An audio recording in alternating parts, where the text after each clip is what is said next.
Hey spuddies, PotatoMcWhiskey here, and welcome back to Let's Play Europa Universalis 4 as Yemen. Now I did a little bit of looking up here to answer some questions about trade companies, but I was unable to really find any information that was conclusive because a lot of the information is either out of date or unclear or whatever. I looked on the wiki, didn't have anything about who can form trade companies and whatnot. So I have two choices here. Either I operate under the assumption that I can form trade companies and then I start to take over India and China and all these places and Indonesia, or I operate under the assumption that I cannot do that and I don't do that. I am really excited at the possibility of doing the expansion ideas, but we can delay it. We're not in a rush to get it. I would really like to start doing it, but I think I have far bigger problems to solve. Namely economic ideas, right? Because my construction costs and all this sort of stuff, really, it doesn't really actually give you that much income for economic ideas, whereas trade, I believe, will give you a lot more income per point. I think I'm tempted to go quality ideas or offensive ideas here, because the discipline would be really nice. I don't really like the land force. Land force limit is great, yes, but I don't really want to make my army much bigger because I'm afraid it'll become too expensive. So hopefully that kind of makes sense why I'm kind of unsure about what my next direction is. I think I might just go economic ideas. Speaking of which, actually, I could potentially implement some policies here. For example, advisors costs. That would be amazingly useful. Right now I'm paying like 13 ducats for advisors, and I could save another, potentially, let's say, we'll call that, what would this save me? It would save me in the region of another 1/7 of it, if I were to get that. Diplo Rep 2. Production efficiency would be amazing, I think, so I may take that one.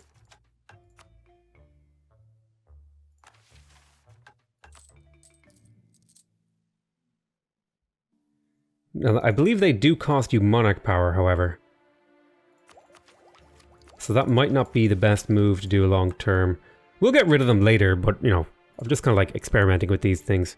What if I were to do this? I could save myself a bit of money if I did this. Yeah, look at that. Made them a lot cheaper. I will implement both of those for a little while. We'll probably get rid of them later. But I am working three power guys, and I could upgrade them too. I'm not going to upgrade them because I'm not, you know, I'm doing good on cash, but I'm not exactly swimming in cash.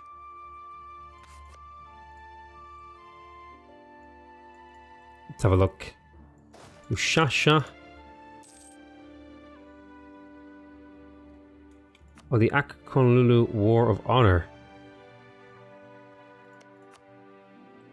Ah, okay, no wonder they only gave me back one of my provinces. But hey, I got a free province out of that, so that was a good war for me. I could come up here and help. I think the Ottomans have got that one. I don't think they need me. Let's go up to speed 4 and talk about which idea group we want to take again. Hey, 4 of each. 40 of each, rather. So, again, I have the points to take a military idea group right now, which is part of the reason why I want to take one. My advisor died. Could I get a military advisor for the cheap? I could just barely squeeze it through. Let's see, gimme yearly inflation. No, I think I would have to pay full price for this. I could hire a level 2 guy and just barely, and then with the land maintenance modifier, actually, I would still probably just barely make money. Yes, nice. Okay, let's drill these armies. And we'll look into maybe increasing our commitments to these armies, because I want to get up to 12, 12, 4. 12, 12, 4 is like the size I like to use. Ming has announced Yemen as my rival, and then once I get a full flanking range of 50% at 18, I like to go up to 3 cav on each side, which would be 12, 6, 12. Let's see here. I think it would be a good idea. Now, losing the loyalty with the Merchants Guild. I can't let the Merchants Guild gain influence, sadly, so I need to lose loyalty with them. Which will make them disloyal. Can I do anything to help them? I can't grant them monopoly charters. I could give them a city. Let's have a look here. This would be a decent city to give them. Here's a good one. There's another good one over here. I think I'll give them this one over here. That'll help them get over their loyalty problem a little bit quicker. So now they have control of Mecca. Well, there's probably like negative events for the merchants controlling Mecca, but who cares? I just want them to be more loyal. Okay, there's the War of Honor is over now. Which is an interesting sort of name for a war. No guy peaced out, it seems. See, we must safeguard ancient tradition. So I'd gain army tradition. They would gain loyalty. The merchants would lose loyalty.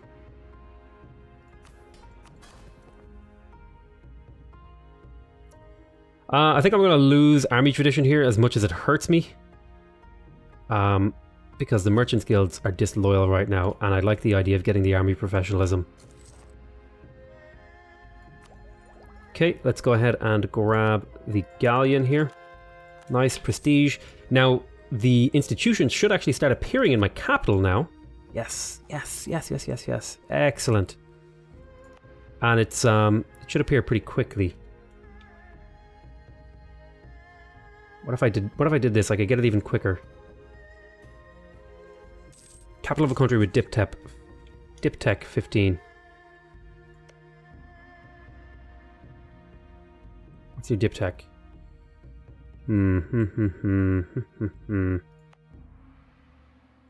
If I were to drop a couple of points in here, it would get it to me a lot quicker. Cost me so much though. I think it's worth it.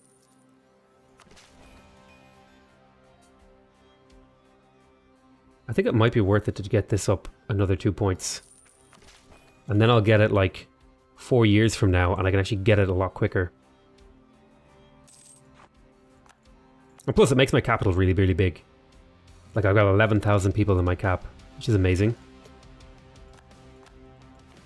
Let's have a look here. Ottomans. You see me? There's me, Yemen. And I really don't want to have 2 institutions stacking penalties. Oh, God. We won that battle somehow. How did they know my army was there? I was drilling my army and I got attacked. I will lose a big chunk of manpower. And I will lose this. Yeah, okay. I'm going to take the army professionalism here because I'm at maximum manpower, so I don't mind losing a little bit. We'll go back to drilling. I can't believe I got like attacked here. It's like odd. Maybe I should have had them further in my territory. Like on a fort, on a non-border fort, I guess. Would make sense. But you can see now I've reorganized my forts. So a lot more blue symbols in the right places. I will probably delete this fort here and move it to Bishasha. And then upgrade Taiz and stuff like that. And then that would be sort of one of the next steps. In fact, you know what? I'm going to do that right now. Put you here because you're a Highlands province, and then I will delete this fort here. And then I will upgrade here. I'm not going to bring them up to the next level yet. That is something I do want to do, but I just want to like I want to reorganize my forts in a more consistent manner so I'm harder to invade. So at this point, we've basically wiped out all of the religions, so we can start moving towards legalism soon. What I'm going to do is once I have this converted, I'm going to wait until I have an option to move towards legalism, and then I'm going to push this button, preferably when I'm at war. Let's drill these armies.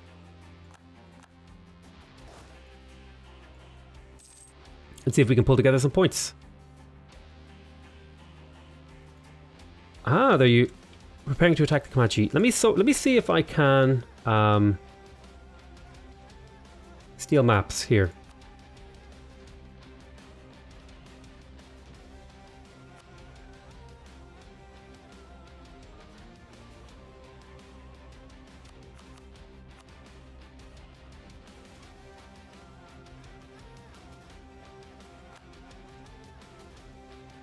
I have no units here. I don't understand what that means, but I learned stuff over here, I guess. I got a bit of knowledge of the Eastern Indian Ocean. Time Bandit. Successfully steal a map from another player. Cool. Little achievement just popped up there. We lost the trade protection Casus Belli. Okay. So we should pick up a little bit of stuff here. Yeah, a little bit of prestige, a little bit of gold. All good stuff. And they owe me 40 more favors. So let's continue to solidify this friendship up to 100. Excellent. So me and the Ottomans now, we're buddies. We go back forever. And I'm hoping to keep us friendsies forever. Alrighty. I'm really happy with how this empire is going. I feel like we've pulled together a really, really nice little thing here. Now, Kerman.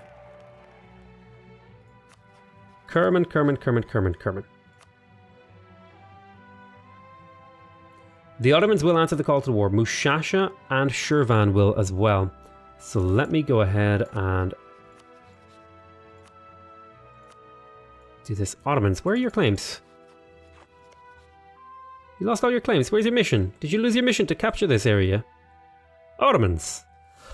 I'm going to use Fars claims. And try to build up Fars here against Kerman and Mushasha. I can't really make any more claims over here, so we're going to press Fars claims here. We're going to take the core of Shiraz. We will call the Ottomans. Mushasha will be called in. That all looks good to me. Let's thingify this. Let's get all these armies into position. Once these armies in position, we'll declare the war and get started on reclaiming some land for Fars off of Kerman, Mushasha, and possibly, I don't think Mazandaran will come to war, but that'll take a minute for me to confirm or not.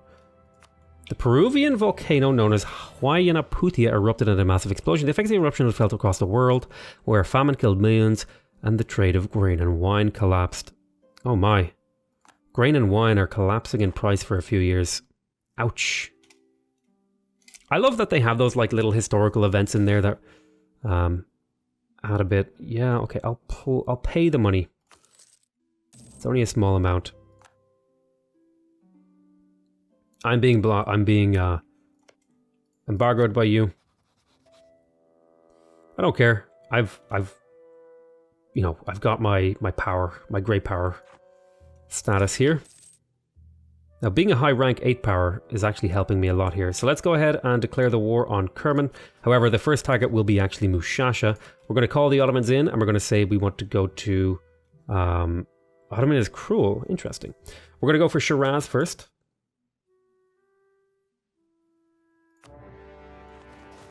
And then we're going to move in. We're going to be taking on Mushasha first because we want them to give us peace first because we want to get the Farsian claims and cores off of them. These 3 provinces, essentially.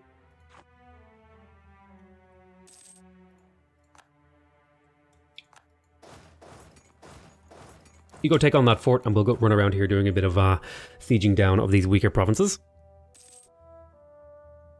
Excellent. We're making so much money, actually, interestingly enough. I could potentially go up to a level 3 advisor, but I won't for now.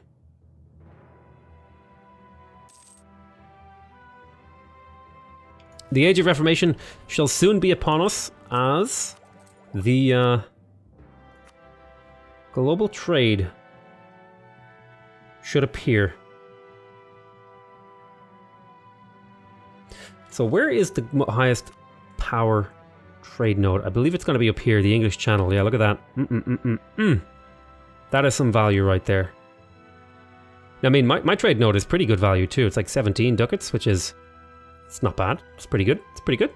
It's not a whole lot of power is getting pulled out of it either. Most of it's staying here. A lot of this is getting stuck in here. I would like to be working out of Alexandria if I could, however, because that would give me... That's why I want all these provinces up here. Oh man. Maybe I should set my desires to be over here. We have a little bit of a conflict. Because I want the Alexandria trade node for myself so that I can pull all these trade things, if I can, into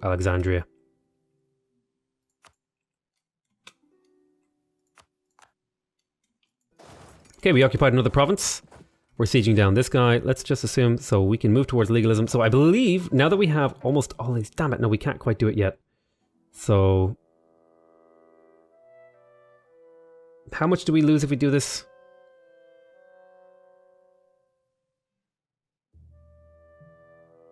Alright, let's do it. Let's move towards legalism. We have been mysticism focused for too long, in my opinion, and it is time to move back. That will mean that this will never complete, but that's okay. We'll just let that be the way it is.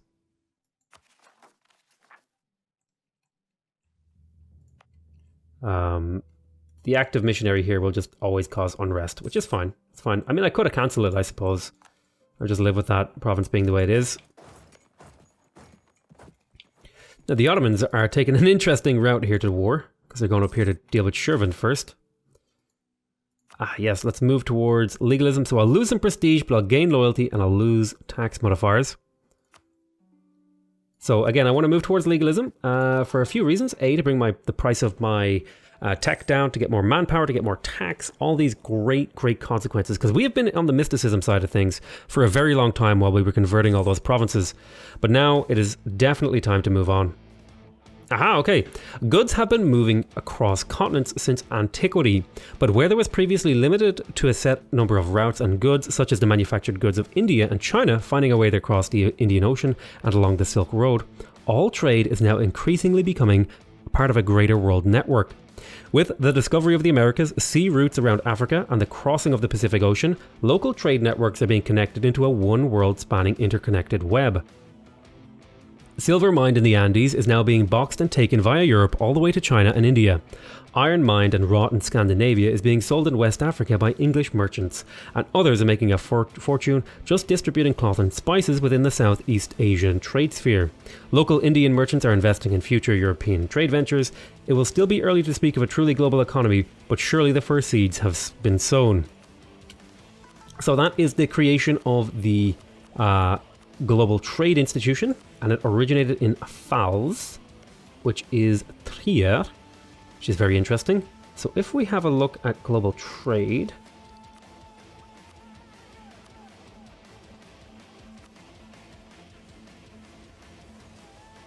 so this is the origin of the print. Oh, sorry, this is the origin of the printing press. What am I clicking on the wrong one here? Global trade. Oh, it originated in London. Yes, this is kind of where you usually expect to see it appear.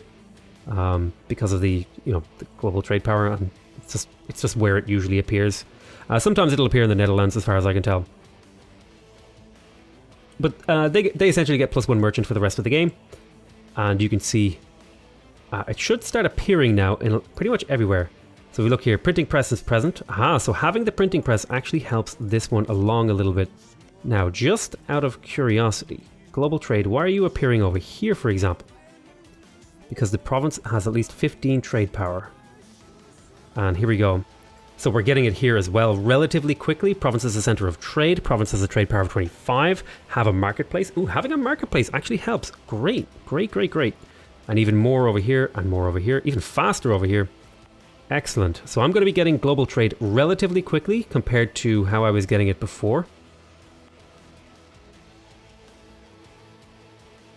Global trade is one that appears fairly fast from the looks of it.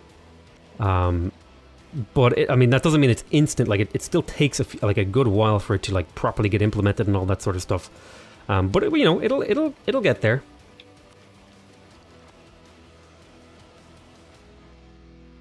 Oh right, I'm in a war. Almost forgot about that. I was screwing around looking at stuff. And this also means that the Age of Reformation is coming to a close. Which means we're going to want to choose which age we want to try and trigger a golden era in. I guess I could have triggered an early golden era, but I feel like late game. It's like, that's the time to do it, man. You do it in the late game, you get your superpowers and go like steamroll. Steamroll some people. Okay, so let me transfer these over to Fars, because this is the person I want to give these provinces to. And then I will tell this guy that this is what I want. Here's what I want from you. I want you to give me all 3 of these provinces to my vassal. And that's it. So we just need to do a little bit of occupation and he should comply. build up the power of my vassal. Be quite nice. And let's see, importing coffee. Coffee imports. Prominent economists have been questioning the rapid increase in coffee imports to our nation recently after one of our neighbours came to control a large quantity of the world's known coffee being supplied through deft trade practices. Their beverages have grown very popular even among the Yemeni people. Protectionist politicians are now questioning whether such imports of luxury goods benefit Yemen, arguing that growing dependent on a good which our neighbours control weakens our economic position.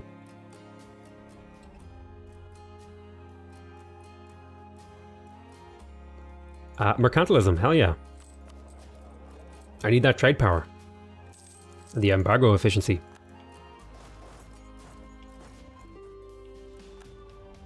So, sue for peace. What if let me clear this, right? Return that core, okay. And then I want you to cede these 2 provinces. Mushasha might join a coalition against me. Give me all your money. Okay, so this should get Mushasha out of the war. There's the provinces we wanted. Now we can come down here and get the rest of our cores up here. Fars is going to be a big boy soon. I'm excited at the possibilities that are being presented to me here. There's also some good wars here with Gujarat and Afghanistan in the pipeline, if we can pull it off.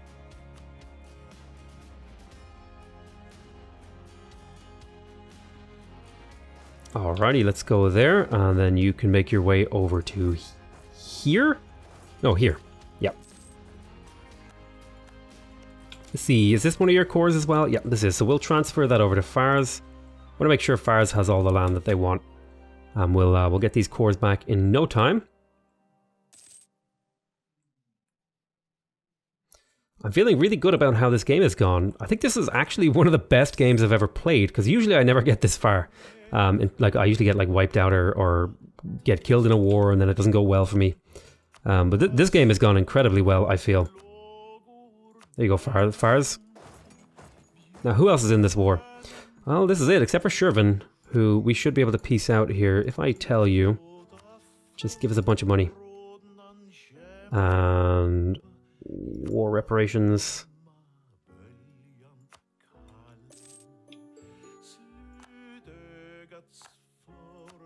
So that'll get Shirvan out of the war, and we get a bunch of cash out of it and all that good stuff. And then we can come over here and sort of wrap this up. So I need to wait for my diplomats. And then I'll be able to tell them, hey, give me all of the cores that I want. They will accept this. Do I have all the cores selected? Check here. Okay, yep, that's all the cores except for this one, which we need to make sure that we get. Okay, that's all the cores. Give me all the money. War reparations. There's Shiraz wiped out. Now this guy's going to be super happy, and he's super powerful. Excellent. So this guy's going to be much more powerful now. So now you can see our empire in all of its glory. We are friends with the Ottomans. We are friends with Abdal. We have 3 beautiful, bouncing, beautiful vassals that we call our own, that we're going to be making use of. So I'm going to call that an end to this episode. I want to thank you guys very much for watching. I hope you guys are enjoying this series. Please remember to subscribe if you want to see more videos from me. Remember to leave a like if you want to directly support my channel. And remember to leave a comment if you want to give me your feedback. Other than that, though, I want to say I love you all very much. And I'll see you next time. Bye-bye.